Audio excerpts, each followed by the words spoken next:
Саламатсыздар, урматтуу телегөрүүчүлөр, эфирде жогорку кеңештин ишин чагылдырган парламент программасы. Апта ичиндеги урунттуу окуялардан кыскача. Өткөн жылдагы республикалык бюджеттин жалпы кирешелери 135 миллиард 500 миллион сомду түздү. Деги эле мамлекеттик казынага түшкөн каражат натыйжалуу жумшалып, милдет толугу менен аткарылдыбы? Даяр бөлүнгөн бюджетти поддержка кылган программная помощьта 1 миллиард 700 миллион сом келип атса, ошону ала албайбыз. А сиздер бир айдын ичинде 11 миллиард сомго ошибка кылып коюп турбуз. Эми кечирип коюңуздар деп коюп отурасыздар.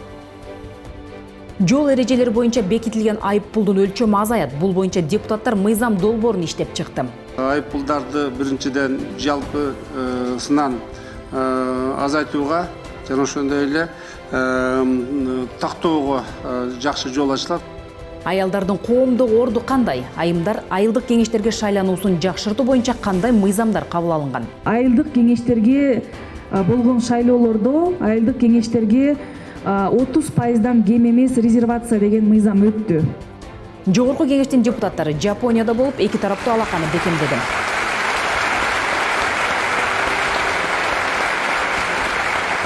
Эл өкүлү Тазабек Икрамов Грузияда өткөн грек-рим күрөшү боюнча ардагерлер арасында жеңишке жетти.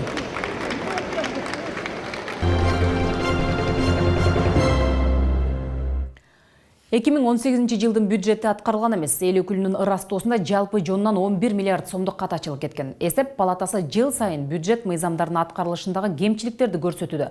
Бирок ага карабай мүчүлүштүктөр ар жылы кайталанууда. Бюджет жана финансы комитети өткөн жылдын бюджетинин аткарылышы боюнча отчетун карап, сунуштар берилди. Каржы министри күтүлгөн 6 миллиард сом киреше болбой калганын билдирди. Анын ичинде 4 миллиард сомдон ашуун каражат салык менен бажыдан түшпөй калган. Ал эми мамлекеттик инвестициялык программадан дээрлик 5 миллиард сом түшкөн эмес. Бюджетке программная помощь 1 миллиард 700 миллион сом келбейди. Накталай акча. Бул эмне деген акмакчылык? Даяр бөлүнгөн бюджетти поддержка кылган программная помощьта 1 миллиард 700 миллион сом келип атса, ошону ала албайбыз. А сиздер бир айдын ичинде 11 миллиард сомго ошибка кылып коюп турбуз. Эми кечирип коюңуздар деп коюп отурасыздар. Мен ойлоп атам, бул эсептөө палатасы дагы, биз дагы бул саам мындай катуураак тартипке чыгарбасак болбойт бул жигиттерди. Ошондуктан Улукбек Азамидинович, сиз ошол жөнөткөн сунуштарыңызды биздин тармактык комитетке жөнөтүп койсоңуз, канча мамлекеттик кызматкерлерге ошол сунуштардын аткарылышы боюнча биз өкмөттөн да сурайбыз, канча кишиге сунуш берилген, анан кийин канча кишиге сиз чара колдондуңар. Бюджет мыйзамынын аткарылбашын өкмөт өкүлү амбициялык план кабыл алынып калганы менен түшүндүрдү. Кабыл алып атканда өтө чоң баягы оптимистический цифралар кабыл алынганда, бул ИАЭСтен өзүнүн үлүшүбүз бар, ошол толук түшпөй калды, миллиардтан ашык сумма. Ал эми салык кызматы боюнча айтып кете турган болсо, салык кызматында бир топ мына профессионалдык баягы жетекчилердин баягы жакшыраак өзүнүн жумушун алып бара албагандыгын өзүнүн билгиси десек болот. Бюджетти түзүүчүлөрдүн бири бул мамлекеттик мүлктөрдүн кирешеси, бирок объекттердин саны али күнгө чейин так эмес. Негизинен арендада азыр бизде чоң запастарыбыз турат. Бир маалыматтар боюнча 25 000 объектибиз бар экен, бир маалымат боюнча 10 000 объект. А биз 3 000 объект менен иштеп атабыз. Ошондой эле 270 келишим бар, договор. 30 жылга берилип кеткендер бар экен. Аны да карашыбыз керек. Мамлекеттик мүлк канча бар экенин толук кандуу аныктай элекпиз. Эл өкүлдөрү мамлекеттик мүлктү башкаруу саясаты туура эмес жүрүп жатканын белгиледи. Частный болсо ар дайым прибыль алып келет.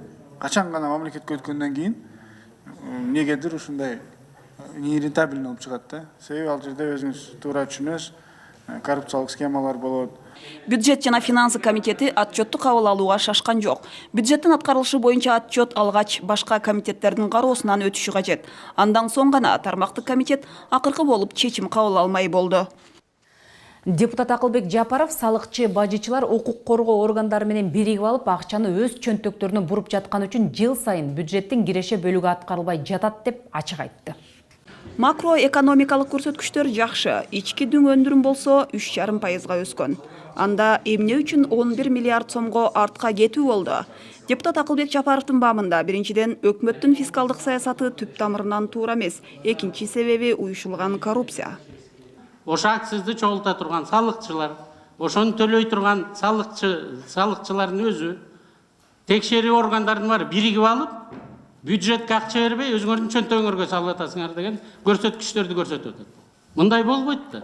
Салыктарыбызды чогултпаган, бул жашырыла турган, эртең экономиканы өлүмгө алып келе турган тенденциялар. Эгерде 19-жылы да ушундай боло турган болсо, анда бул өкмөттүн тагдыры бөлөкчө болуп калат. Салык бажыдан киреше түшүрүүнүн акыбалы бул. Ошондой эле эл аралык донорлор берген даяр акча дагы өздөштүрүлбөй калган. Долбоорлор жүзөгө ашпаган үчүн Кыргызстан бюджетинен айып пул төлөөгө дуушар болууда. Ал сумма дагы аз эмес, $9 миллион. Бул жерде ушул кээ бир кызматкерлердин шалакылыгы деп эсептейбиз, Акылбек Асанович. Туура көтөрүп атасыз. Эл өкүлү Айсулуу Мамашева көп каражаттар бюджетте кыйга өтүп, фондторго түшүп жатканын одоно мыйзам бузуу деди.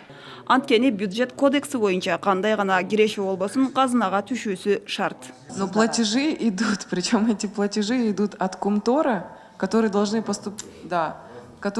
поступить на счет государства за экологический урон нанесенный, понимаете? А идут эти деньги в общественный фонд.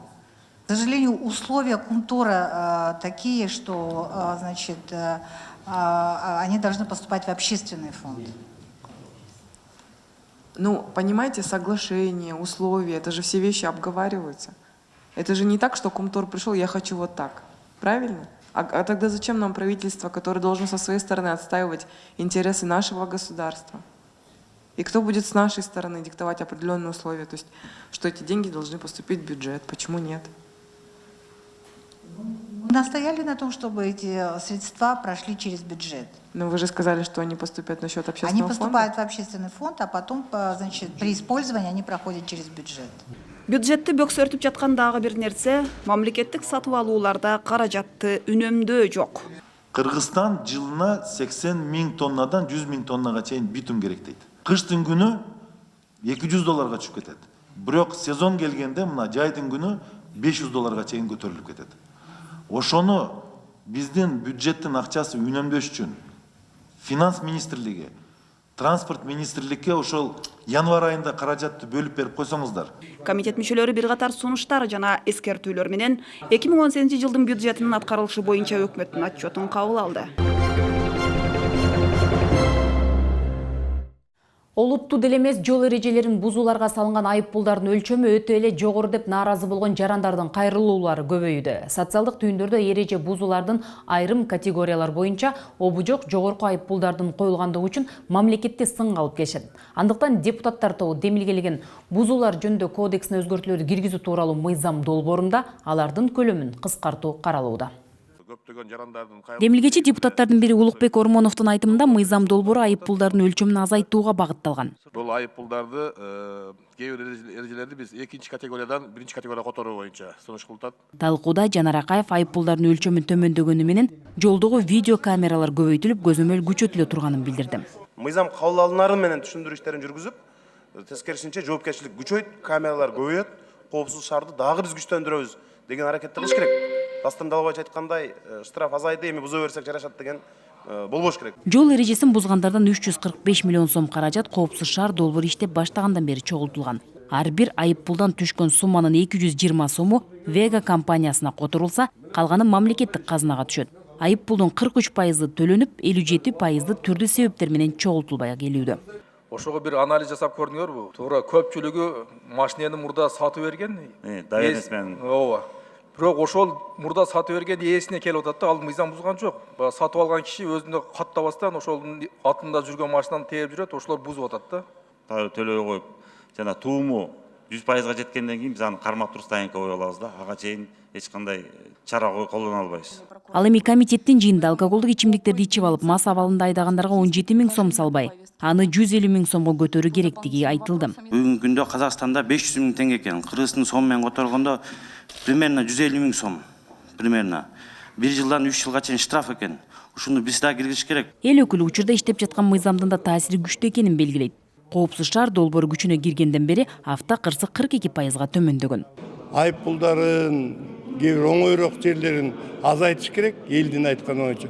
Ана эми умышленный жана катуу сүзгөн, ичип албайдаган жана башка нарушительдерди наоборот көбөйтүп койсо болот. Учурда айыппул түшөрү менен төлөсө 50% жеңилдетүү бар. Депутат аны дагы этабы менен кароо сунушун берди. Төлөсө бир аптанын ичинде айыппулдун 30%-ын төлөй турганда кыла тургандай болуп, калган мурунку тартипте эгерде 15 күндө төлөсө 50%, эгерде 15 күндөн ашып кетсе анда толугу менен 100%-ын төлөй тургандай болуп. Бул биринчиден жеңилдетет төлөөнү, экинчиден тартиптештирет. Көпчүлүк көчөлөрдө жол белгилеринин баары жок, тегиз коюлган эмес, бирок видео байкоолор орнотулуп, автокаттамдар жазылууда. Ахунбаева, Тыныстанова, ылдый жактан келатканыбызда камера бардыгы турат, бирок знактын бирөөсү да жок да. Анан фиксация болуп, нарушение келип атат, эл ага дагы мындай наразычылык көрсөтөт. Талкуудан соң мыйзам долбоорунун концепциясы жактырылды. Буга чейин уран кенин казууга карата коомчулуктун кескин каршылыгынан кийин парламент депутаттары уранды иштетүүгө тыюу салуу боюнча мыйзам долбоорун жазып чыгышкан. Отун энергетикалык комплекси жана жер казынасын пайдалануу боюнча комитетинин жыйынында каралган маселелердин бири Кыргыз Республикасынын уран торий кендерин иштөө, чалгындоо жана иштетүү максатында жер казынасын геологиялык изилдөө менен байланышкан ишке тыюу салуу жөнүндө мыйзам долбоорун карап, экинчи окууда жактырышты.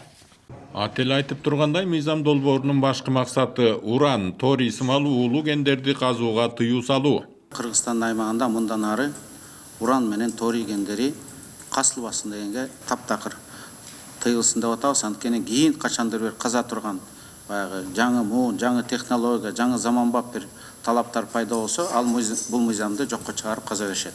Анткен менен кендерди казууга эмнеге болбосун деген пикирлер да бар. Жогорку Кеңештин депутаты Умбетали Кадыралиев жыйынга катышкандардын көңүлүн мындан 60-70 жыл мурун казылган уулуу заттардын калдыктарынан кутула албай жатып, жаңысын казсак кандай болот кыясындагы суроону берди.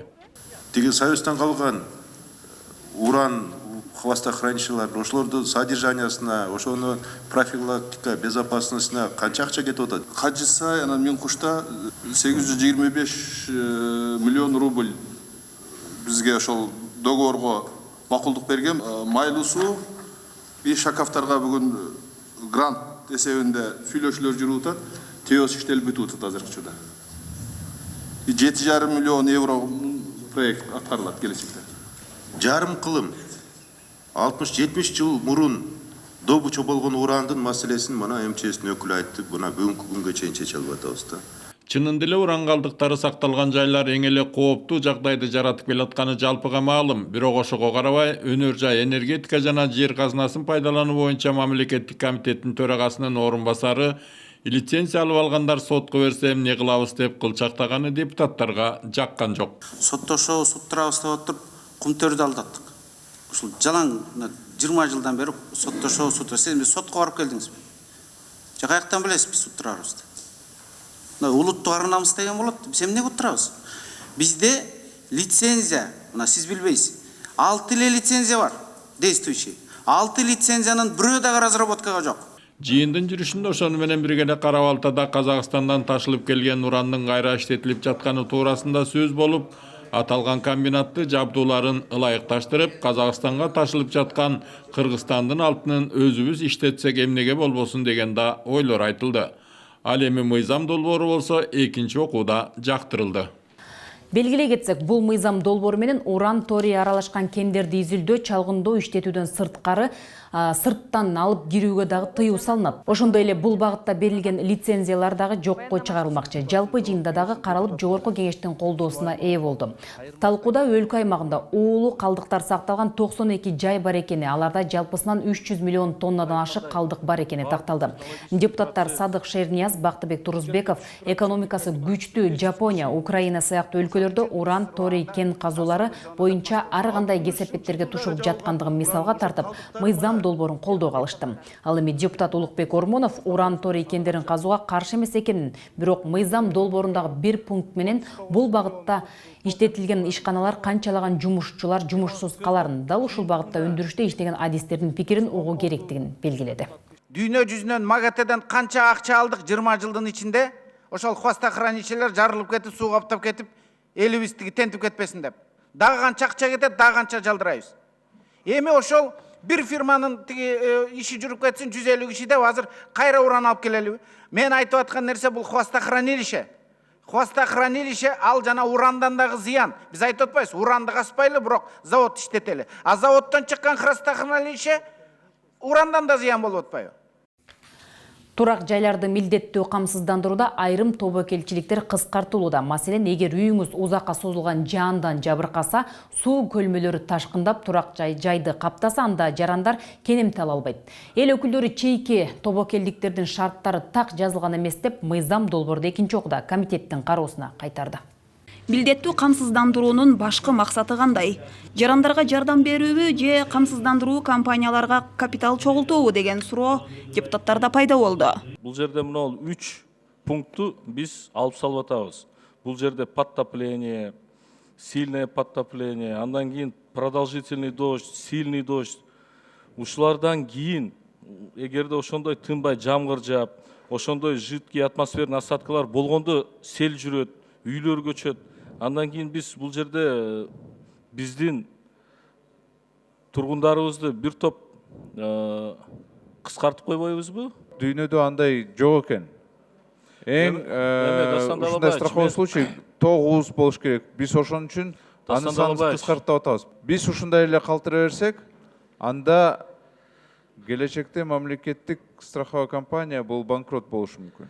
Колдонуудагы мыйзам боюнча 18 тобокелчиликке кепилдик берилип, кенемтеси төлөнөт. Өзгөртүүлөргө ылайык 9-у алынып салынмакчы. Кыскарган кырсык тобокелчиликтерине камсыздандыруу компаниялар кенемте бербейт. Прорыв плотин высокогорных естественных озер деп болсо, искусственный сооружения буга жооптуу органдар, жооптуу организациялар бар, ошол плотинаны көзөмөлдөп, состояниясын текшерип тургандар. Прорыв болсо, бул болсо жооптуу болуп, уже камсыздандыруу организация болот, болсо ошого жеткирген организациялар жооптуу болот. Искусственный плотина бизде дагы көп мына суу сактагычтарчы. Плотина прорыв болсо, ага эгерде суу жаап көп суу келген болсо, плотинаны алып кеткен болсо эмне болот? Ким о? Ал деле алып кетиши мүмкүн. Анткени бул жерде Зиядин Исламович, бул болсо тийиштүү организациялардын жоопкерчилиги. Учурда мамлекеттик компаниядан тышкары жеке менчик камсыздандыруу компаниялар дагы ишке киришүүдө. Тобокелчиликтер кыскарса, кенемте төлөө дагы кыскарат. Мыйзам долбоору дал ошол жеке менчик компаниялардын кызыкчылыгы үчүн киргизилип жатканы айтылды. Мөндөрдүн кесепетинен шифрлар, терезелер сынып атат. Аны ал страховать этилиш керек, ал кириш керек. Мен ойлоймун. Сиздер жеке ушу компанияны, мына азыркы күндө ушу компанияга жол ачып берип атасыздар, бирок алар кирердин алдында ушул өздөрүнө ыңгайсыз болгон пункттарды алдырып салып атат да. Сиздер ошого макул болуп койдуңуздар. Мына ушундай талаш тартыштардан соң мыйзам долбоору комитеттин кароосуна кайрадан жөнөтүлдү. Мамлекеттик каттоо кызматынын маалыматы боюнча Кыргызстанда 1 миллион 170 миңден ашуун турак жай бар. 3 жыл ичинде 65 миңдей жаран үйлөрүн камсыздандырган. Ош облусунда көрсөткүч жакшы. 3 жыл аралыгында 330дай жаранга 27 миллион сом төлөнүптүр. Кайрылгандардын басымдуусу өрттөн зыян тарткандар. Камсыздандыруу компаниясынын жетекчисинин айтымында турак жайлардын 80%-нын документи жайында эмес. Бул ишти артка тартууда. Аркыл маселелер саатында көтөрүлгөн маселелердин эң орчундусу жерлерди трансформациялоо болду. Депутаттар турак үй куруп алган миңдеген жарандар жерлери трансформация болбогондуктан жапа чегип жатышканын белгилешти. Аны менен бирге ооруканалар менен мектептердин тартыштыгы, коррупция маселелери козголду. Турак жай куруу үчүн деп бөлүнүп берилип, бирок жерлери трансформация болбогондон улам эч жерде каттоого алынбай, зарыл керек документтери жок, социалдык жардамдар берилбей жапа чегип келген жарандарыбыз көп. Трансформациянын айынан жаралган башка да көйгөйлөр четинен чыгат. Сокулук району, Новопавловка айыл аймагы, Ата журт, Тынчтык, Алтын Ордо деген айылдарда жер бар. 11 гектар. Бирок тилекке каршы ошол иштин баары, кагаздын баары азыр на уровне Сокулук районунда туруп калды да. Өкмөттүн токтому чыкпай жатат. Положениясы иштелип чыккан жок. А бирок бүгүнкү күндө эл ага карабай өз билемдик менен ар бир такталбаган жерлерге да үйлөр салынып атат. Эгерде биз кабыл алып берген мыйзамды иштетсеңиздер, ушундай башаламандык токтоп калат эле чак эле. Кийинки жылдан тартып ЭАЭПтин шарттарына ылайык Кыргызстанга кирген автоунааларга алына турган төлөмдөрдүн өлчөмү жогорулоого тийиш. Мен өкмөткө бажы жеңилдиктердин мөөнөтүн узартууга аракет кылууну сунуштайт элем. Өкмөт тарабынан ЕАЭБтин өлкө аралык кеңешине ушул тууралуу сунуш берип, ЕАЭБтин мүчөсү болгон бардык мамлекеттердин макулдуулугун алып, ратификация кылганга тез арадан иш алып баруу керек. 218 000 сомдун айынан бир чоң мектептин курулушу токтоп калган. Чүй районуна караштуу Калгул айылындагы Оңолбаев атында орто мектеп 150 окуучуга эсептелген долбоордук сметалык документтери бул капиталдык салымдар беренеси боюнча республикалык бюджетке кирген, бирок ушу күндө 218 000 сом каражаттын жогунан мамлекеттик экспертизада кармалып турат. Сырткы карыздардын жарымынан көбү жолдорду оңдоого кеткен. Ал эми ошол жолдордун бузулушуна эмне себеп? Салмагы ашык мындай жүк ташуучу унаалар ар кандай жолдор менен, ар кандай коррупциялык жолдор менен деп белгилеп кетет элем. Ошол жерден өтүп жатат азырчы. Мен атайын Сосновкага өзүм барып, ошол жерде видео тасмага да тартып келдим. 20 000 машине салмагы ашык деп катталса, 275-ине гана протокол түзүлүптүр. Демек 19.715 каякта? Бир эле бул пункт, бир эле Сосновка пунктун айтып атам да. Ала Бука районунда коңшу Өзбекстан менен соода катнашын жакшыртууга кедерги болгон маселелер бар. Баймак посунда экологиялык ветеринардык пост жок болгондуктан бүгүнкү күндө эч кандай мүмкүнчүлүк болбой жатат. Алып өткөнгө малды, малдын этин ошону бир Алмазжан Акымжанович бир көзөмөлгө алсаңыз. Өткөндө ушул премьер-министр дагы Ала Букага болгон иш сапарында ошол жергиликтүү ишкерлер менен жолукканда угада бергенде бул маселени тез арада чечкенге жардам берем деп. Бүткүл түштүк аймагын тейлеген Оштог оорукананын абалы өтө оор. Жылытуу системасы, канализация, кровля шылып толук капиталдык ремонттон өткөрбөсө болгудай эмес. 77-жылы салынган больница бул күнгө чейин бир дагы ремонттон өтпөптүр. Андан тышкары бул түштүк аймактагы мындай эң оор абалдагы бейтаптар дарылануучу жалгыз больница дейт. Сентябрдагы жааган кардан жапа чеккен суу самырлыктар нааразы болууда. Буга чейин эч кандай комиссиядагы жыйынтык чыгарган жок. Жардам да жок. Элдер арыз жазууга туура келип мына 1,5 миң кол менен менде турат. Мен Алмазбек Акымжанович сизге бергем. Берип полношуга жооп бериңиздер деген. Менимче эч жыйынтык жок. Ушу боюнча жооп берип коюңуздар. Этникалык кыргыздарга виза берүүнүн эрежесин жеңилдетүү боюнча өкмөттүн токтому аткарылбай жатабы? Токтомдо чакыруусуз виза берүү жөнүндөгү негизги мазмун азыркы чейин аткарылбай атат.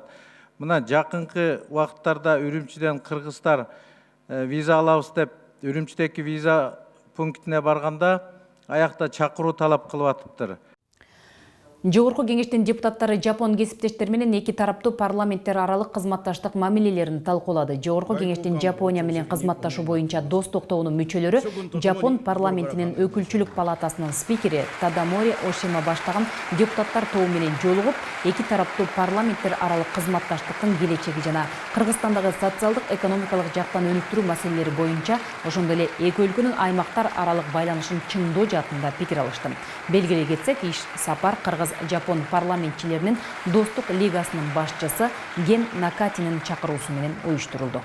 Ал жолугушууда кыргыз элине жакшы жылуу сөздөрүн айтып, ошо демократиялык багытында социалдык экономиканын өсүшүн, ошондой эле Япония, Кыргызстан мамлекетинин ортосунда достук мамилесин күчөтүп бекемдеп, андан арыда кызматташа берели деген жакшы сөздөрүн айтты.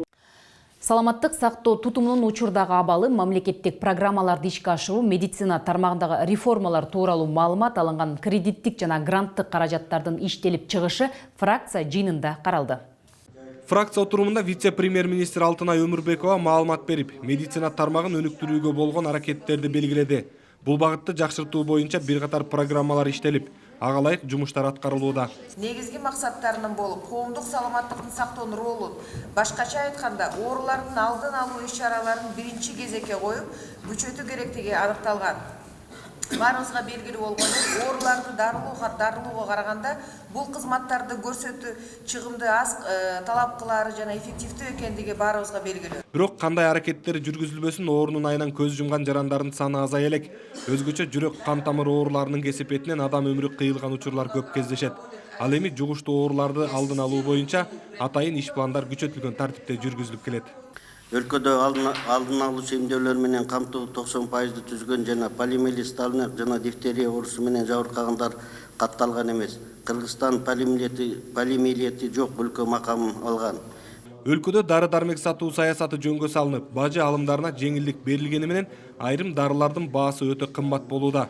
Мындай учурду кантип жөнгө салуу керектигине эл өкүлү кызыкты.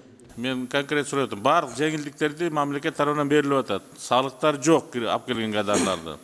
Кеп менчикте эмес, эмне чет өлкөдө баары тең мамлекеттин колунда экен. Аларда деле менчик, ошол эле менчик дары чыгарган фирмалар сатып атат, алардын аптекаларында деле. Ошолордун дарылары сатылып атат да.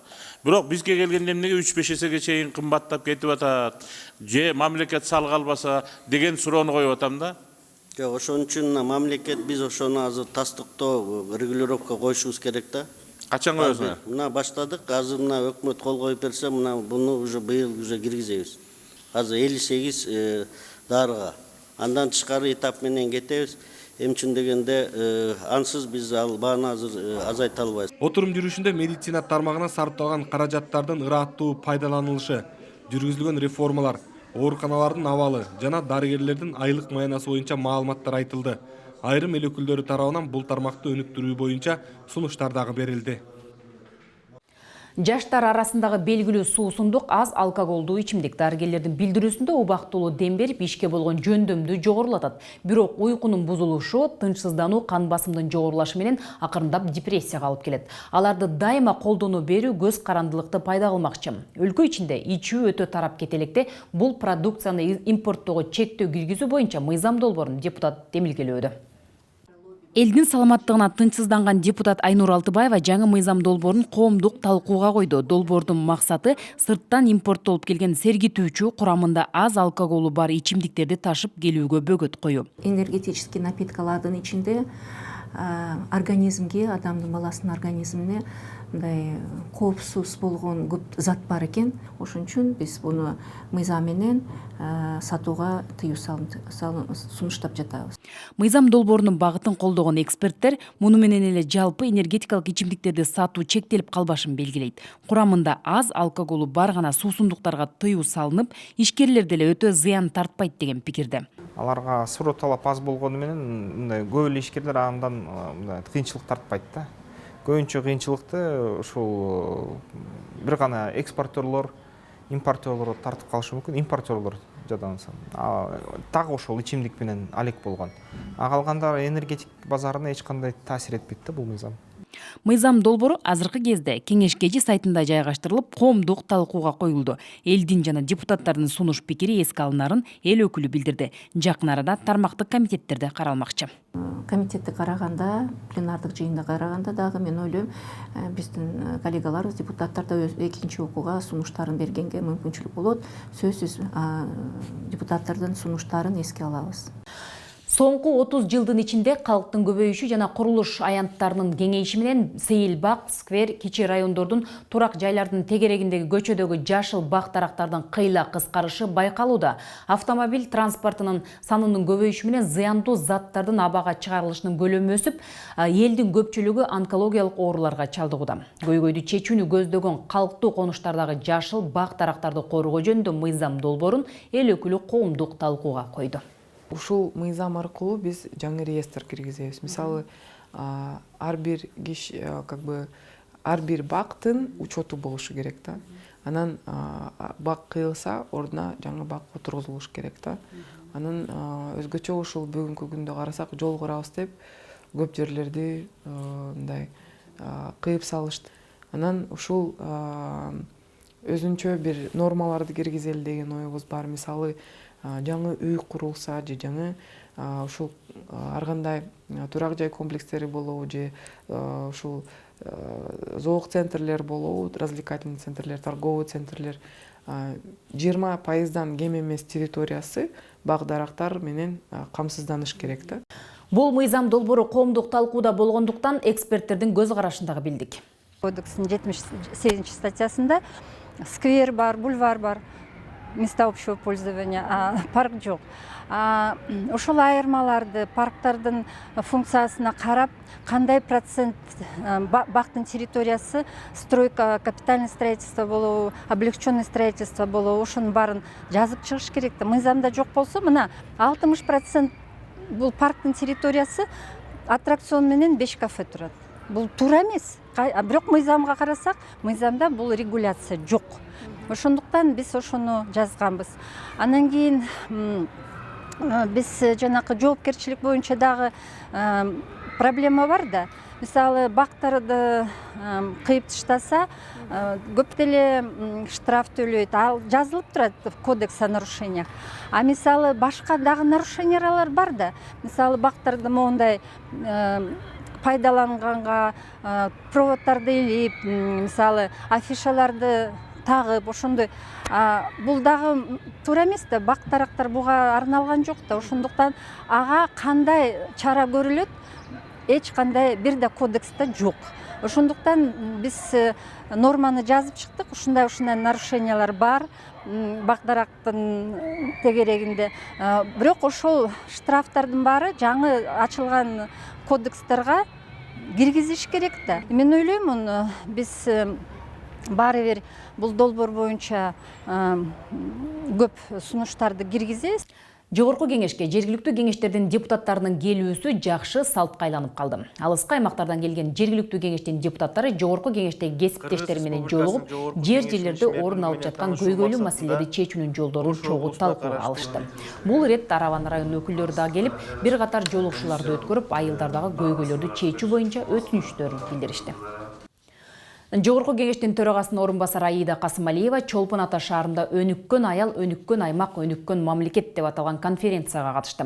Иш-чарада аялдар, социалдык кырдаал, үй бүлөлүк зомбулук, аялдардын мамлекеттик башкарууга катышуусу, шайлоодогу гендердик теңчиликти сактоо маселелери кеңири талкууга алынды.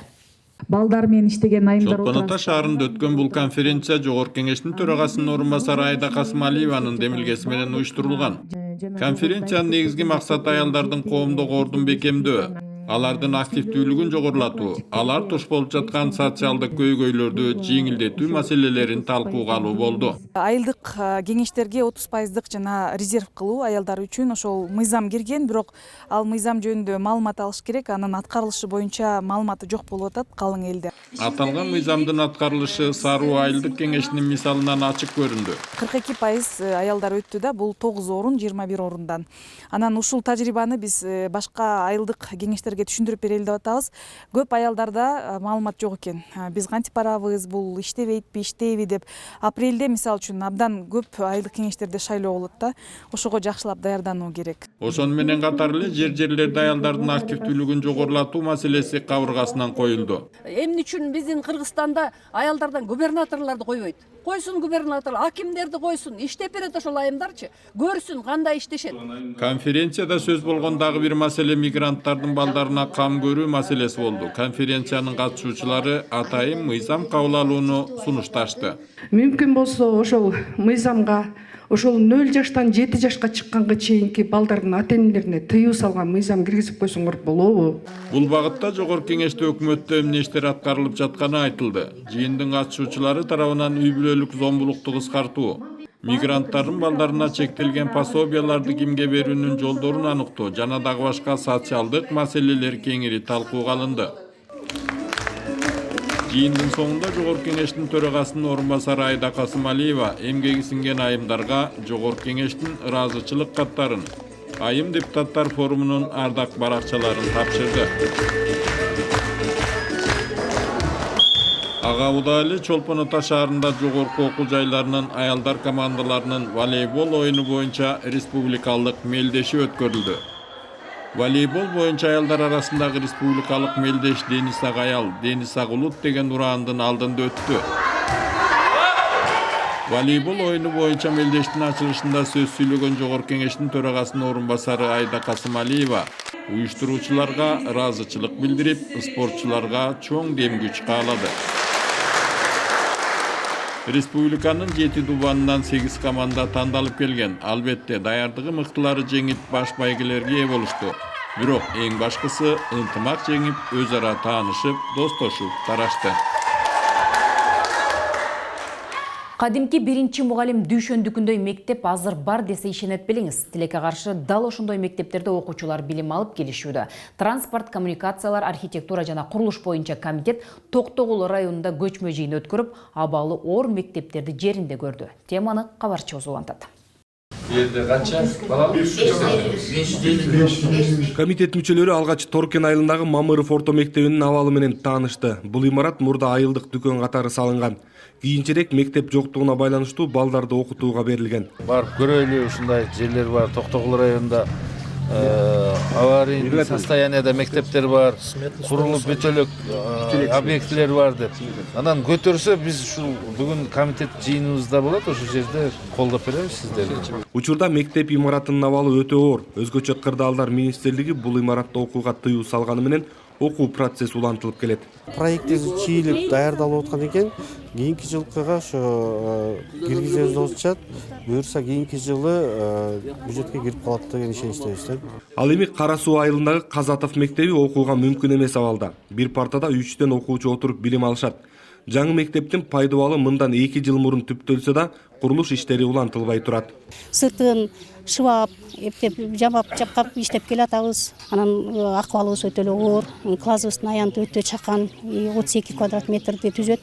Анан окуучуларыбыз батпай келет. Бир класста 28-32 окуучудан 34 окуучудан жайгашышат. Мектептердин оор абалын жеринде көргөн комитет мүчөлөрү тийиштүү тармактын өкүлдөрүнө көйгөйдү тез арада чечүү тапшырмасын берди. Бияка айтып атабыз, көчкөнү айтканбыз. Буну киргизиш керек депчи. Токтогул районунда эң акыбалы оор мектеп ушул. Тармактык комитеттин өкүлдөрү Бала Чычкан айылында жергиликтүү тургундар менен жолугушуп, аймактагы көйгөйлүү делинген маселелерди бирге талкуулашты. Анда таза суу, жайыт, электр энергияга болгон баалар боюнча суроолор айтылды. Биздин бааны, энергиянын баасы Токтогул КЭСтен чыккан, КЭСтин өзүнөн чыккан себестоимость менен төлөтүн Токтогулдарга. Мына ушул президентке берилген, мен комиссия түзөм деген убагындачы жолугушууда. Андан бери бизге да жооп жок да. Мына жаңы жолу айыл өкмөтүнүн жерин Торкен айыл өкмөтүнө 2012 жылы жөн эле берип койтур. Аны эч ким билбейт. Мына быйыл жайлоого чыгарды алар биздин жер деп 2 жаат болуп урушуп кетип, кой балдар тынчтак болгула деп атып араң баспас кылдык. Жайыт комитети, аграрный комитет деген комитетибиз бар. Сиздердин сурооңуздарды жазып алалы. Себеби дегенде бул боюнча бизде толук информация жок.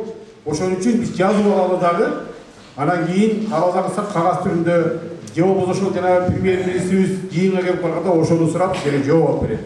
Көчмө жыйынын жүрүшүнө бир катар өкмөт өкүлдөрү да катышып, ар бир багыт боюнча айтылган суроолорго жооп беришти. Жогорку кеңештин депутаты Камчыбек Жолдошбаев бир топ жыл мурда Нарын областынын бир катар айылдарынын суга суу маселесин чечип берген. Ал өз каражатына элдин айдоо аянттарына суу өз убагында үзгүлтүксүз жеткирилип туруусу үчүн канал курган. Бирок каналды дагы узартуу, жылына жаракка кеткен жерлерин оңдоп түзөө үчүн жергиликтүүлөр кайрылууда. Ушул кезге чейин ал жерди мамлекет өз балансына албай келет. Бул каналдын узундугу 10 километр, 6000 гектар жерди сугарат. Конечно, быйылкы жылда суу азыраак болуп калды. Мурунку жылдарда ар бир ошо 6000 гектардан 1 миллион 200ге чейин пресс чөп берчү. Эл өкүлдөрү мыйзам гана чыгаруу менен чектелбей, спорт жаатында дагы ийгиликтерге жетишүүдө. Бул аптада жогорку кеңеште көңүл жубатарлык жаңылык болду. Депутат Тазабек Икрамов Грузияда өткөн грек-рим күрөшү боюнча ардагерлер арасында дүйнө биринчилигинде жеңишке жетип, коло медаль тагынды. Биздин келечектеги жаштарыбызга, биздин урпактарыбызга бир үлгүлүү жакшы жактарыбызды көрсөтүп кетсек, мына ошондо жакшы болот деген ушундай бир чоң ушундай бир аракетибизде мен ойлойт элем, бир Кыргызстанга болгон бир өзүбүздүн бир салымыбыз жок дегенде биздин артыбыздан ушундай жаштар спортко тартылса, алдыга койгон максаттан эч качан бир кайтпаш керек деп айтат элем. Ошондуктан баарыңыздар спорт менен машыгыңыздар. Баарыңыздарга ушундай ийгиликтерди каалайм. Көңүл бөлгөнүңүздөр үчүн сиздерге чоң рахмат. Көрсөтүүнү жогорку кеңештин басма сөз кызматы даярдап, мен Жылдыз Жолдошбаева алып бардым. Сиздерди кызыктырган мыйзам долбоорлору болсо, биздин Кеңеш KG YouTube баракчабыздан таап таанышсаңыздар болот. Жакшы калыңыздар.